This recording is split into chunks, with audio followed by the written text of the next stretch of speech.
중간고사 문제를 간단하게 한번 같이 풀어보도록 하겠습니다. 여러분이 작성한 답안하고 한번 비교를 해보도록 합니다.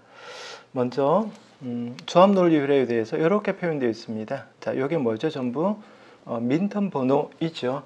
그래서 요걸 기반으로 해서 진리표를 작성하라 라고 되어 있습니다. 그래서 truth table을 작성해 보면 우선 이 F는 뭔가요? 출력을 의미하고 있고요. 요 D라고 표시된 건 don't care이죠. 그래서 요걸 참고로 해서 진리표를 작성해 보도록 하겠습니다. 우선 진리표는 입력 조합 전체에 대해 출력을 나타내는 거죠. 그래서 이렇게 해서 X, Y, Z라고 하는 입력이 있고요. 입력 조합은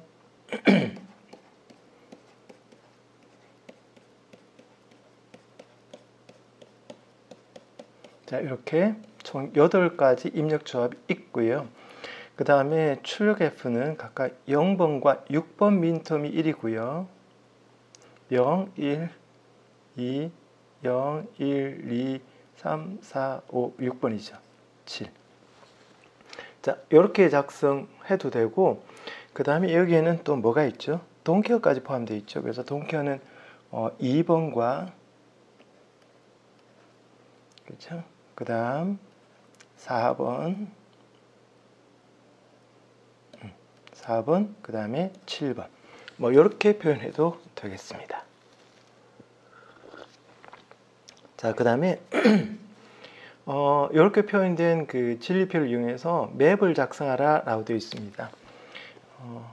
민텀이, 그러니까 입력이 3개이고 입력 조합이 8개, 즉 민텀이 8개이니까 우리가 8개의 칸으로 되어 있는 맵을 그릴 수가 있겠죠. 여기 X, Y, Z입니다. 자, 요 중에서 0번 그리고 6번 0, 1, 2, 3, 0, 1, 2, 3, 4, 5, 6, 7이죠. 그래서 6번이 1이고요.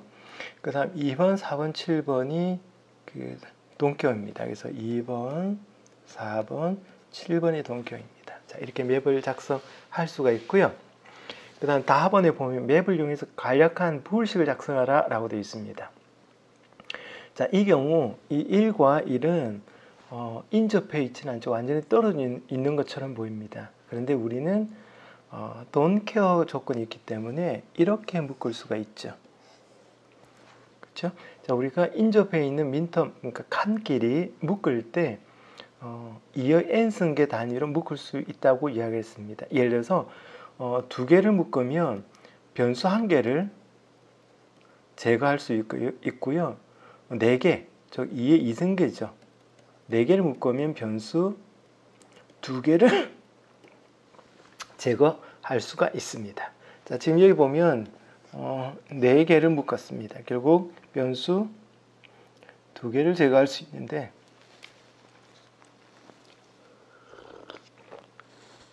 네, 여러분 보고 있는 것처럼 이 묶음 안에 있는 민텀 값이 바뀌지 않는 녀석을 찾으면 되겠죠.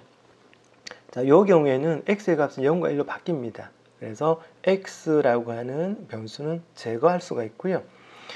그 다음에 역시 y와 z 값을 보면 이 경우 y와 z 값은 00인데 이 경우는 y와 z 값이 10으로 되고 있음을 확인할 수 있습니다. 즉 y 값은 이때는 0이고 이때는 1입니다. 결국 각각 다르기 때문에 다른 값이기 때문에 제거할 수 있습니다. 결국 남아있는 건 z의 값만 남아있죠. 그 값이 뭐예요? 0입니다. 그래서 이렇게 우리가 간단하게 만들어낼 수 있습니다. 자, 이렇게 만들어진 부호식을 이용해서 그 블록 다이어그램을 그려라 이야기가 있는데 이 경우 3개의 입력에 대해서 X, Y, Z라고 하는 입력에 대해서 한 개의 출 F를 갖죠. 근데 이 F가 어떻게 되어 있나요? Z 프라임으로 되어 있으니까 이렇게 하면 되겠습니다. 그렇죠? 결국 이 경우에는 X와 Y라고 하는 2개의 입력은 사용되지 않겠지요. 그래서 이렇게 그려도 정답 처리할 거고요. 그냥 이것만 그려도 정답 처리하도록 하겠습니다. 자, 다음은 순차 논리 회로에 대한 질문입니다. 자, 여기 보니까 외부 입력이 있고 또 외부 출력 하나가 있습니다. 각각 X와 Y라는 이름을 가지고 있도록 했고요. 4개의 상태를 갖는다라고 했으니까 우리는 이 4개의 상태라는 말에서 2개의 플립플롭이 사용될 수 있다. 사용된다는 걸 여러분이 바로 떠올려야 되겠습니다. 그쵸? 그래서 어쨌든 4개의 상태, 즉 2개의 플립플롭으로 표현될 수 있는 4개의 상태를 갖는 순차 논리 회로를 작성하면 되겠습니다. 이때 그 상태 전위를 보면 우리가 보통 이야기하는 뭐 이렇게 되어 있습니다. 그쵸? 그래서 한번 그대로 그려보도록 할게요. 자, 요 중에 우리 00, 4개 상태를 00, 01, 뭐 10, 11이라고 하겠습니다. 여기 보니까 11에서 10으로 갑니다. 언제? 외부 입력이 1일 때. 그쵸? 외부 입력이 0일 때는 현재 상태를 그대로 유지합니다. 됐고요. 자, 여기 맨 마지막에 보면 00에서 11을 전해할 때만 출력이 1이 됩니다. 나머지 전부 0이라는 이야기겠죠. 자, 그 다음 10에서 01로 바뀝니다. 언제? 외부 입력이 1이고 이때 출력이 0입니다. 물론 외부 입력 값이 0일 때는 현재 상태를 그대로 유지하겠죠. 자, 여기도 마찬가지입니다.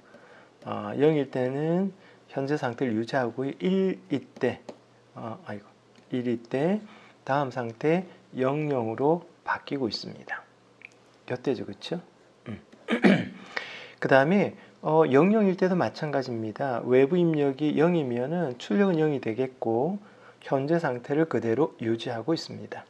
그리고 이때 외부 입력이 1이면 다음 상태는 어떻게 되죠? 1, 2로 바뀝니다. 그리고 이때 출력은 1이 되겠죠. 자, 이렇게 해서 우리가 작성한 게 지금 문제에서 제시하고 있는 순차 논리 회로를 위한 상태도입니다. 됐고요. 자, 그 다음 이 상태도를 보고 그것을 표로 작성한 것이 지금 여러분이 보고 있는 상태표가 되겠지요. 그렇죠? 그래서 우리의 상태표를 한번 그려볼 텐데 조금 공간이 많이 필요하기 때문에 여기다 그릴게요. 상태표. 어차피 나분과 답은을 같이 해야 되니까 자, 이렇게 그리겠습니다. 자, 여기는 2개의 플립플롭이 필요하다 그랬습니다. 4개의 상태를 위해서. 그래서 우리 그 2개의 플립플롭을 각각 A와 B라고 이름을 붙이겠습니다. 그래서 A, B, 그 다음 외부 입력 X. 요게 현재 상태. 요거는 외부 입력입니다. 자, 그 다음 뭐죠? 그 다음에 여기는 이제 다음 상태. 그 다음 외부 출력입니다. Y라고 할게요. 자, 현재 상태와 외부 입력이 각각 A, B, C, 그러니까 A, B 그리고 X라고 하는 3개의 그 변수로 표현되고 있죠. 결국 조합은 총 8가지 조합이 나온다는 이야기입니다. 0, 0, 0, 0, 1, 0, 1, 0, 0, 1, 1, 1, 0, 0, 1, 0, 1, 1, 1, 0, 1, 1, 1. 자, 이렇게 8가지 조합이 나올 거고요. 자, 이 조합 각각에 대해서 상태도를 보면서 다음 상태와 그리고 외부 출력을 결정해야 되겠습니다. 먼저 이 경우를 보면 현재 상태가 00이고요. 외부 입력이 0입니다. 그러면 이 경우가 되겠죠. 현재 상태가 00이고 외부 입력이 0입니다. 그럼 다음 상태는 뭐가 되나요? 00이고 외부 출력이 0이 되겠죠. 그래서 그 내용을 그대로 적어주면 되겠습니다. 자, 현재 상태가 00이고 그 다음 외부 입력이 1입니다. 현재 상태가 00이고 외부 입력이 1일 때 다음 상태는 뭐가 되나요? 11이 되고 있습니다. 그때 출력은 1이 되겠죠. 그래서 요거를 그대로 표현한 게 다음 상태는 11이고 외부 출력도 1이 되겠습니다. 이런 방법으로 여기에 나와 있는 상태표를 모두 채우면 되겠습니다. 자, 0일이고 외부 입력이 0일 때는 뭐 이제 우리 안 봐도 알죠? 상태를 유지하고 있고요. 외부 출력은 0이 될 겁니다. 자, 그 다음 현재 상태가 0, 1이고 그 다음 외부 입력 1일 때는 다음 상태가 되겠죠. 자, 우리 참고해 볼까요? 0, 1이면서 그렇죠? 외부 입력 1일 때 다음 상태는 뭐가 되죠? 0, 0이 됩니다. 그래서 다음 상태는 0, 0이 될 것이고 출력은 0이 되겠죠. 자, 이 경우는 상태를 유지하고 있고 출력도 0이 될 거고요. 1, 0이라고 한 상태의 다음 상태는 뭐죠? 1력이라는 상태에서 외부 입력 1일 때 다음 상태는 0일이 되었습니다. 그래서 0일이 되고 외부 출력 0이 되겠죠. 그 다음에 1일일 때 현재 상태를 유지하고 출력도 그대로 0이 되겠죠. 그 다음 1일 때, 즉 외부 입력이 1일 때는 어떻게 되죠? 네, 다음 상태는 10이 되겠고요. 이때 출력은 0이 되겠습니다. 자, 10이 되고 출력은 0이 되겠죠. 자, 이렇게 적어 놓은 게 지금 나번에서 작성하고자 하는 상태표가 되겠습니다. 그쵸? 자, 그 다음 답은 뭔가요? 자, 우리는 이제 JK 플립플롭 두 개를 이용해서 이 순차 논리 회로를 설계하고자 합니다. 그리고 그 두 개의 플립플롭을 우리는 각각 A와 B라고 한 이름을 붙였죠. 그래서 자, 먼저 A라는 이름을 가진 플립플롭은 이렇게 표시합니다. JK 출력 A겠죠. B도 마찬가지입니다. 그렇죠? 근데 요 J와 K라고 한 입력이 각각 A라고 이름을 붙인 플립플롭에도 J와 K, B라고 이름을 붙인 플립플롭에도 J와 K 입력이 있으니까 각각 구별하기 위해서 JA, KA, JB, KB라고 이름을 붙여 놓겠습니다. 자, 요 상태에서 이제 여기표를 이용해서 상태표를 확장하도록 하겠습니다. 자, 우리가 여기표에서 먼저 해야 될 게 JA와 KA 요거죠. 그 다음에 JB와 KB 요 두 개입니다. 각각 그 값이 어떻게 되어야 되는지를 우리가 확인해야 되는데 이때는 이제 각각의 플립플롭만 보면 됩니다. 자, 먼저 A라는 플립플롭부터 보도록 할게요. A라고 이름을 붙인 플립플롭의 현재 상태가 0입니다. 다음 상태가 뭐죠? 0이죠. 그러면 A라고 이름을 붙인 JK 플립플롭의 현재 상태가 0이고 다음 상태가 0이 되기 위한 J와 K 입력은 뭐가 돼야 되나요? 여기 보니까 0x가 되네요. 이렇게 우리가 JK 플립플롭을 위한 여기표를 활용해서 상태표를 확장하면 됩니다. 자, 똑같이 해볼게요. A라고 이름을 붙였던 첫 번째 JK 플립플롭의 현재 0입니다. 다음 상태가 뭐죠? 1입니다. 그러면 현재 상태가 0이고 다음 상태가 1일 때 J와 K는 1x라고 하는 입력이 되어야 되겠죠.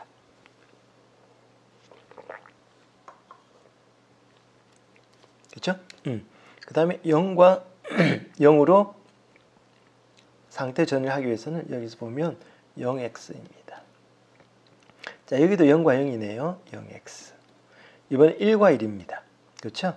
1과 1일 때는 x0네요. 자, 1과 0입니다. 1과 0일 때는 x1이네요. 1과 1입니다. x0. 그 다음 1과 1이네요. x0. 자, 이렇게 해서 현재 상태에서 다음 상태, 특히 우리가 첫 번째 JK 플립플롭 A라고 이름을 붙인 첫 번째 JK 플립플롭을 위한 J와 K 입력은 뭐 이렇게 바뀌어야 되겠습니다.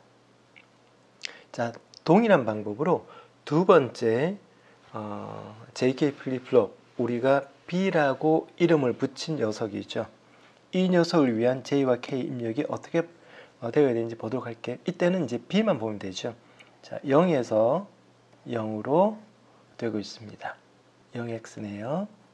0에서 1로 되고 있습니다. 이건 뭐죠? 1x죠. 자, 1에서 1로 되고 있네요. 그러면 x 제로가 되겠네요. 1에서 0으로 바뀌고 있습니다. x 1이 되겠네. 그쵸? 0에서 0으로 되고 있습니다. 0에서 0이면 0x이고요. 0에서 1로 바뀌고 있습니다. 그럼 0에서 1로 바뀌면 1x네요. 1에서 1로 바뀌고 있네요. x 제로. 그쵸? 그 다음 1에서 0으로 바뀌고 있습니다. 1에서 0을 바뀌는 건 x1이네요. 자, 지금 우리가 만들어 놓은 요 녀석들은 우리가 상태 전위를 위해서 B라고 이름을 붙인 JK 플립플롭이 우리가 원하는 상태 전위가 될 수 있도록 J와 K 입력 조건을 마련해 두은 겁니다. 자, 이게 답원에서 작성해야 되는 상태표 확장이고요. 자, 그 다음에 우리가 해야 될 게 뭔가요? 플립플롭에 부호식을 작성해야 되는데 이때 우리 플립플롭의 현재 상태와 외부 입력을 조합 논리 회로에 그냥 입력으로 생각하면 됩니다. 우리 예전 수업 시간에 혹시 이거 기억나나요? 자, 순차 논리 회로는 이렇게 되어 있었죠. 기억, 그 다음 외부 입력, 그 다음에 상태, 외부 출력, 그 다음에 다음 상태를 위한 입력이라고 했습니다. 자, 이 녀석이 뭐라고요? 이 녀석이 조합 논리 회로라고 그랬죠. 결국 조합 논리 회로 관점에서 보면 외부 입력과 상태 정보가 뭐예요? 그냥 입력입니다. 그렇죠? 조합 논리 회로 관점에서 보면. 자, 우리가 여기서 보면 현재 상태 AB라고 그랬고 외부 입력이 X라고 했지만 우리가 지금 설계해야 되는 조합 논리 회로 관점에서 보면 얘들은 그냥 입력이 되는 거예요. 그래서 A와 B와 X라고 하는 이 입력 3개에 대한 입력 조합이 8개가 나온 거고요. 이 입력에 대해서 외부 출력 요 녀석은 요 값이 되겠죠. 그 다음 요거 다음 상태를 위한 입력 조건은 얘들이 될 겁니다. 결국 요 녀석은 입력 3개, 출력 몇 개 돼야 되나요? 출력이 5개인 조합 논리 회로가 되는 거예요. 그 출력 5개 중에 1개는 외부 출력이 되는 거고요. 나머지 4개는 우리 JA, KA, JB, KB라고 이름을 붙였던 나머지 출력 4개는 다음 상태의 전위를 위한 플립플롭의 입력으로 사용되는 겁니다. 자, 그 다음부터는 우리 예전 조합 논리 회로 설계하는 거랑 동일합니다. 자, 우리 JA를 한번 보도록 할게요. JA를 보면 간략화 하겠습니다. 얘가 A, B, X, 0, 1, 0, 0, 0, 1, 1, 1, 1, 0. 자, 0, 1, 0, 0 이렇게 되어 있습니다. 자, 이렇게 하면 어떻게 되죠? 우리 간략화하면 이렇게 묶으면 되겠네요. 그러면 JA는 어떻게 되나요? 값이 바뀌는 거는 없애버리고 바뀌지 않는 것만 남겨두면 되는데 이 경우에는 B와 X의 값이 바뀌지 않죠. 물론 이때 B의 값은 0이기 때문에 B 프라임, 그 다음 X는 1이기 때문에 X로 표현하면 되겠습니다. 요게 우리가 A라고 이름을 붙였던 요 녀석이죠. 이름을 붙였던 J 입력에 대한 입력식이 되는 겁니다. 그렇죠? 자, 그 다음에 K도 마찬가지입니다. 자, 동일하게 K도 우리가 똑같이 해보면 KA죠. 그렇죠? 그래서 A, BX입니다. 0, 1, 0, 0, 0, 1, 1, 1, 1, 0입니다. 자, XX, X, X, X, 0, 1, 0, 0이네요. 자, 이것도 마찬가지. 이렇게 묶으면 더 간단히 묶을 수가 있죠.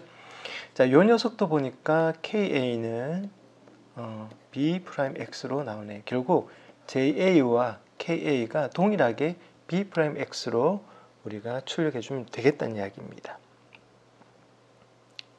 자, 됐죠? 자, 그 다음에 동일한 방법으로 J와 그러니까 B라고 하는 이름 붙였던 B라고 이름 붙였던 JK 플립플롭의 입력 JB와 KB도 동일하게 우리가 해주면 되겠죠. 자, 그래서 칸이 조금 부족하니까 여기다 갈게요.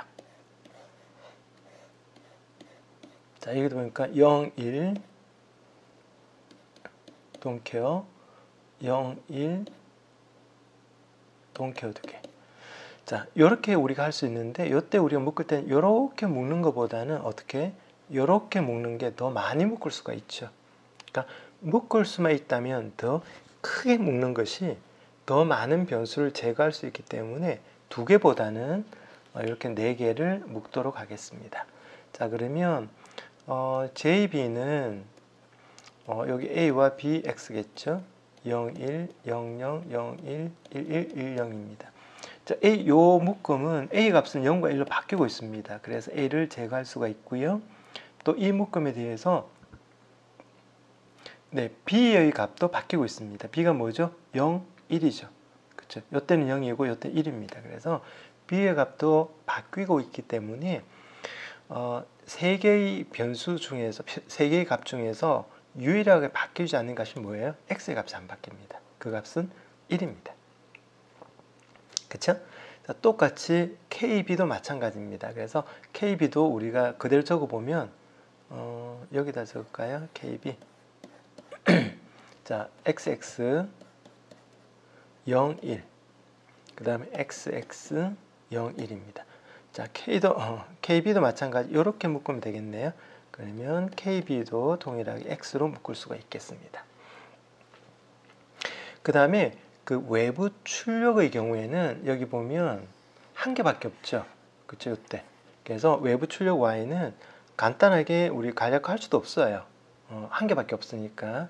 그래서 이 경우에는 A', B', X라고 식을 구해줄 수가 있습니다.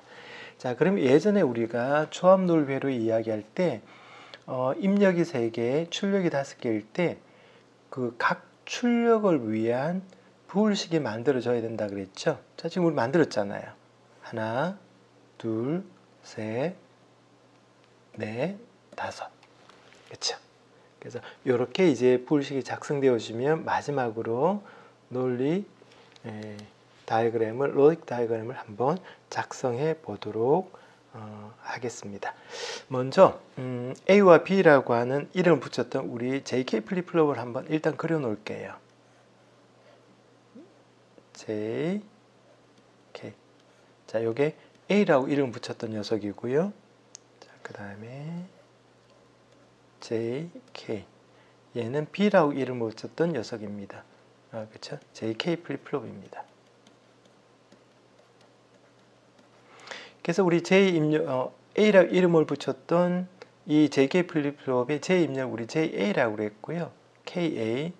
그 다음에 B라고 이름을 붙였던 JK 플립플롭의 입력을 각각 JB, KB라고 이름을 붙인 거잖아요. 그쵸?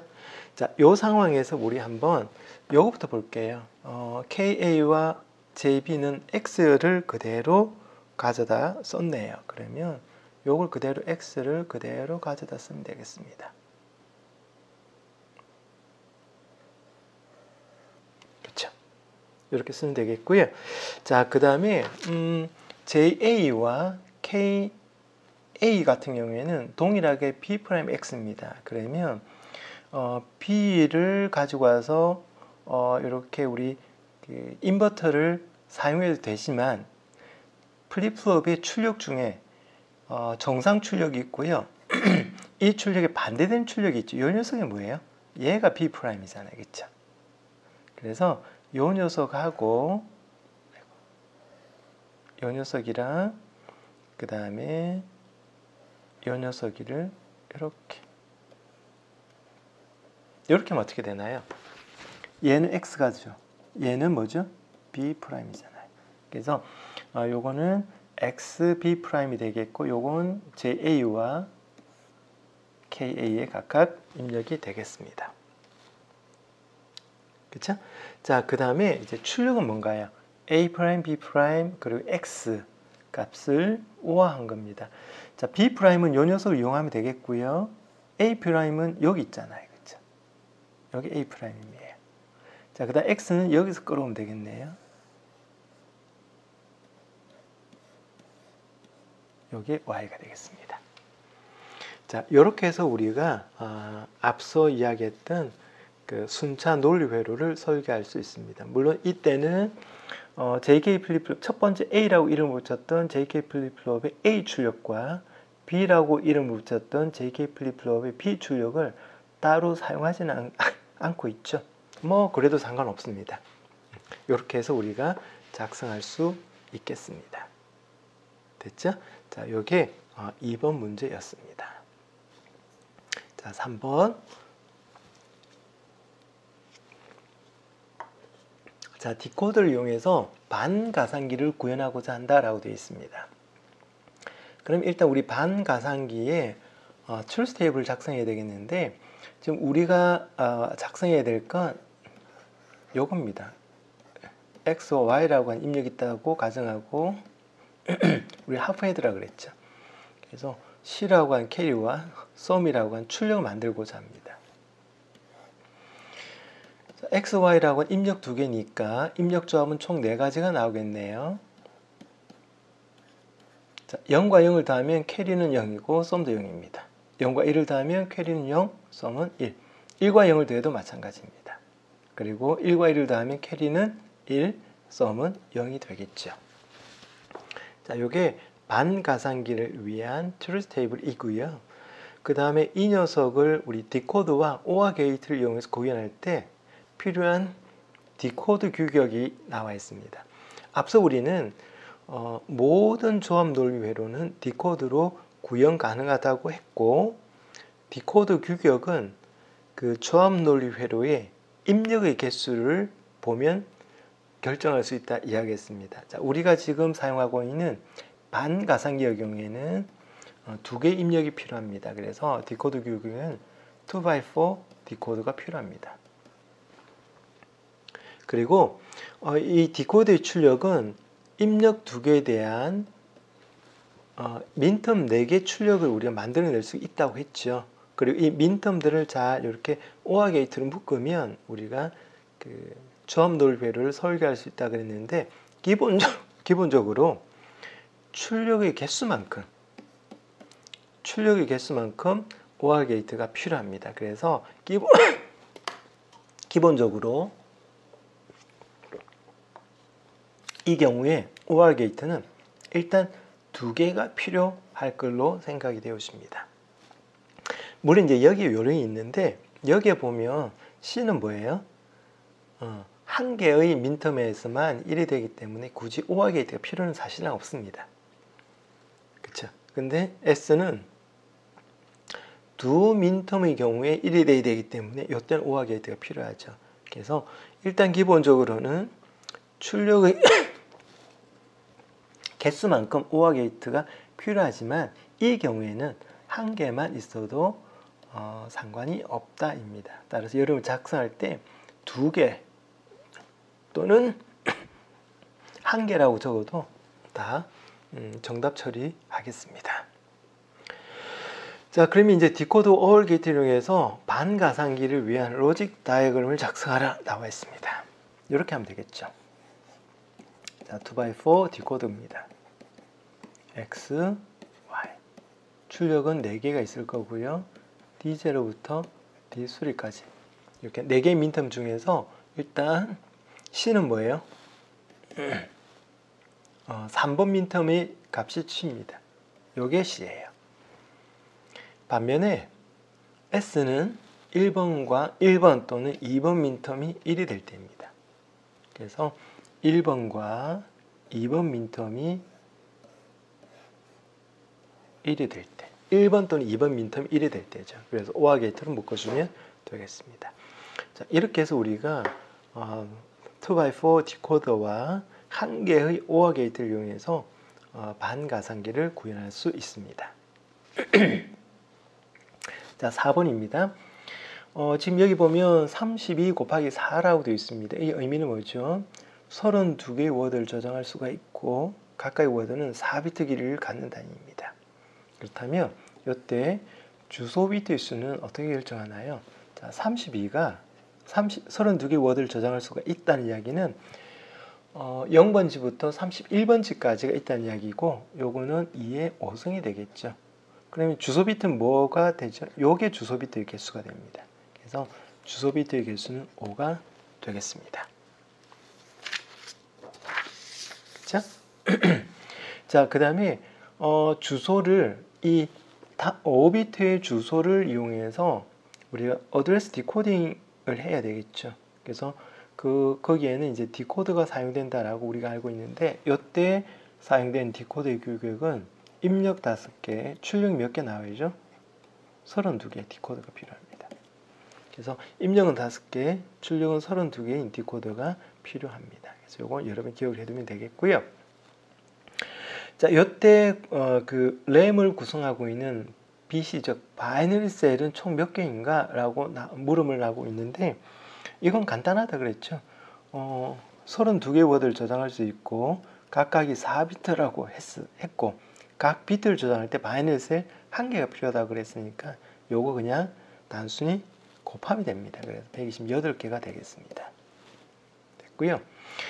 그 다음에 5비트로 설정되어진 주소로 128개의 바이너리 셀 중에서 실제로 read 또는 write 하는, 즉 활성화되어지는 바이너리 셀은 몇 개인가 라고 되어 있습니다.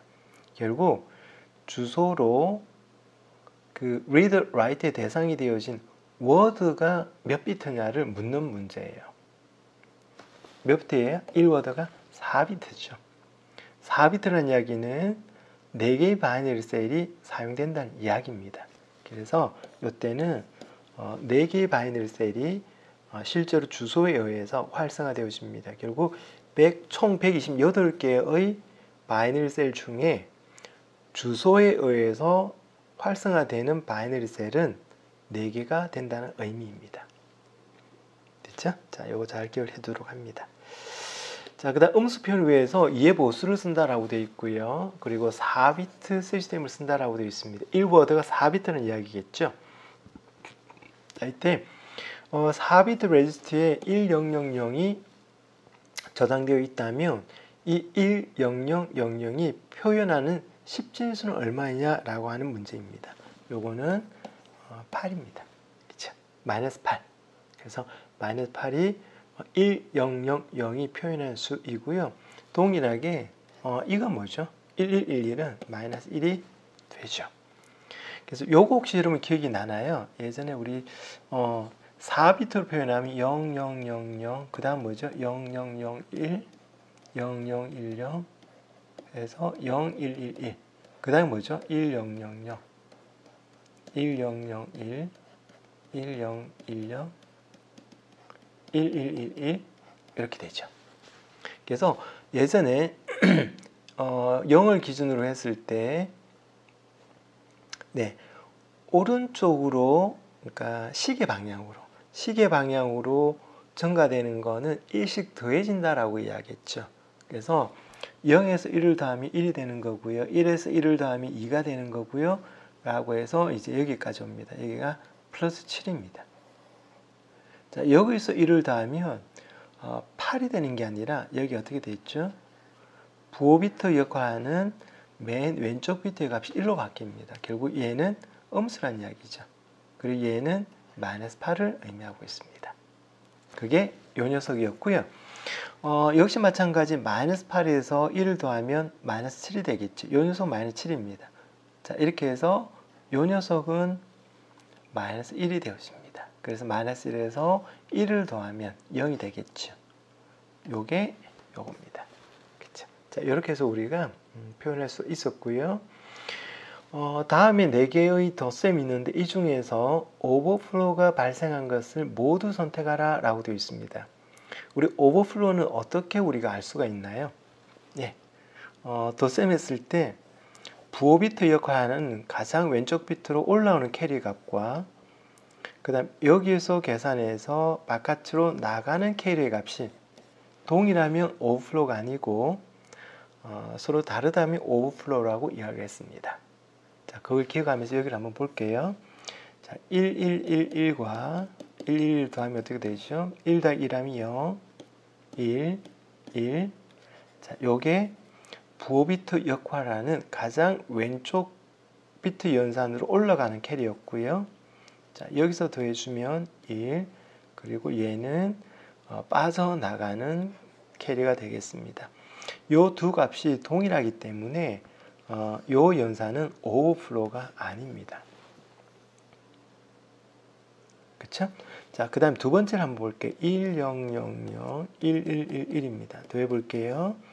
0 더하기 1, 0 더하기 1하면 1입니다. 위에 올라가는 캐리 0이었으니까 0 더하기 0 더하기 1하면 1이고요. 자, 요게 뭐예요? 가장 왼쪽 비트, 즉 부호 비트 역할을 하는 비트로 올라가는 캐리였습니다. 0이었고요.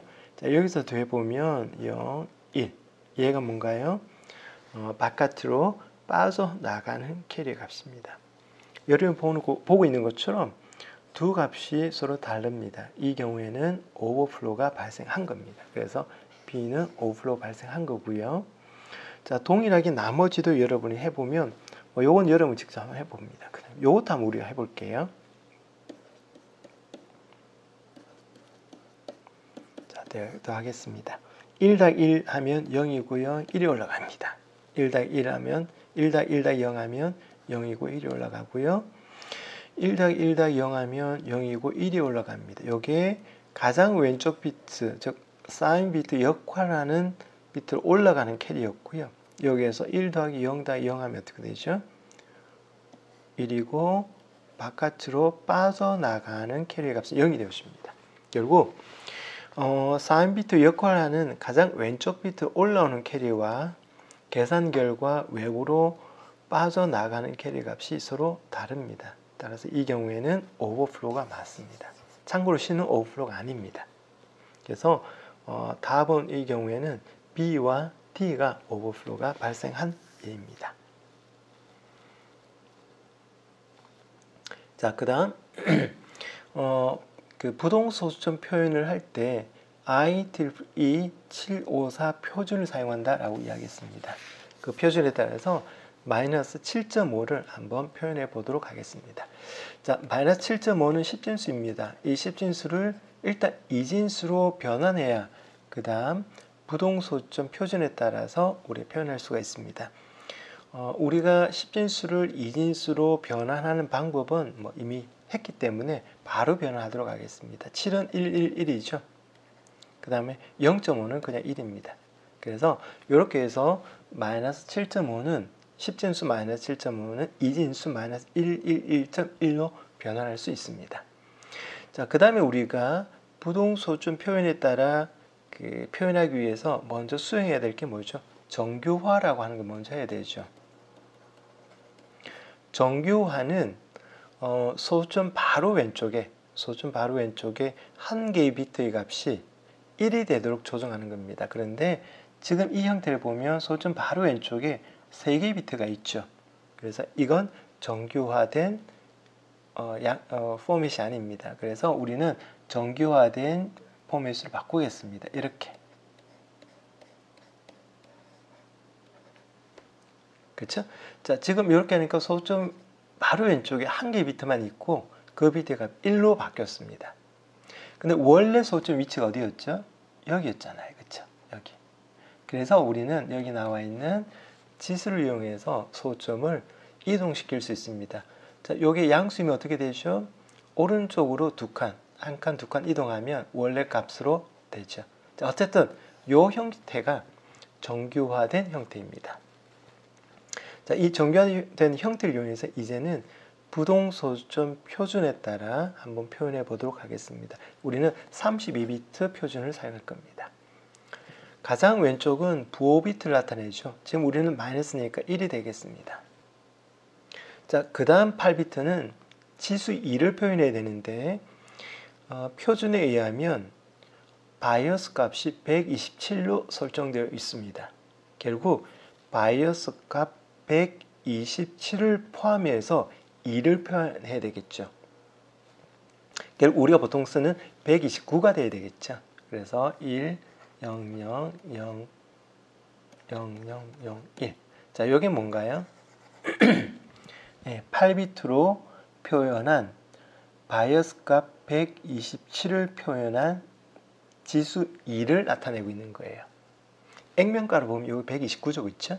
뭐 어쨌든 그렇습니다.